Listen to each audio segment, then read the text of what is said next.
2003 ഓഡിയ world cup semi final ഓസ്ട്രേലിയയും ശ്രീലങ്കയും ഏറ്റുമുട്ടുന്നു. 6ാം ഓവറിൽ അരവിന്ദ് ഡിസിൽവ എറിഞ്ഞ പന്ത് സ്വീപ്പ് ചെയ്യാൻ ശ്രമിച്ച ബാറ്റ്സ്മാന് പിഴച്ചു. ബാറ്റിൽ കൊണ്ട് ഉയർന്ന പന്ത് കീപ്പറായ സംഘക്കാര കൈപ്പിടിയിൽ ഒതുക്കി. എന്നാൽ അതൊരു പെർഫെക്റ്റ് വിക്കറ്റ് ആയിരുന്നിട്ടും അമ്പയർ ഔട്ട് വിളിച്ചില്ല. നിരാശയോടെ ശ്രീലങ്കൻ പ്ലേയേഴ്സ്. എന്നാൽ ആ ബാറ്റ്സ്മാൻ അധിക നേരം ക്രീസിൽ നിന്നില്ല.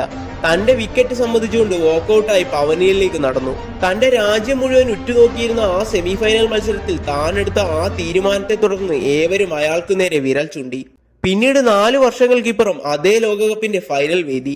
മഴ വില്ലനായ മത്സരം 38 ഓവറായി ചുരുങ്ങി. അയാൾ അന്നും ക്രീസിൽ തന്നെ ഉണ്ടായിരുന്നു. എന്നാൽ ഇക്കുറി അടിച്ചു തകർക്കുക എന്നതായിരുന്നു ടീം അയാൾക്കു നൽകിയ കർത്തവ്യം. ശ്രീലങ്കൻ ബൗളേഴ്സ് എത്ര ശ്രമിച്ചിട്ടും അയാളെ പിടിച്ചുകെട്ടാനായില്ല. 104 പന്തുകൾ നേരിട്ടപ്പോൾ 149 റൺസ്. ഓസ്ട്രേലിയൻ ടോട്ടൽ 38 ഓവറിൽ 281.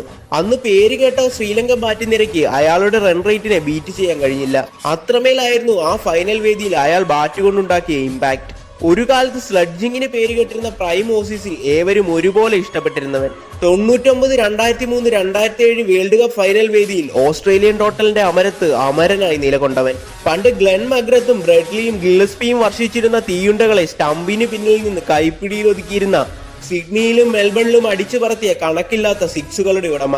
ആ കാലത്ത് മറ്റു ടീമുകളിലേക്ക് വിക്കറ്റ് കീപ്പറുടെ ആവശ്യം വന്നാൽ സെലക്ടർമാർ പറയും, ഞങ്ങൾക്ക് അവനെ പോലെ ഒരുവനെ വേണം, ഗിൽക്രിസ്റ്റിനെ പോലെ. അതെ, സാക്ഷാൽ ആഡം ഗിൽക്രിസ്റ്റ്, ആരാധകരുടെ പ്രിയപ്പെട്ട ഗില്ലി.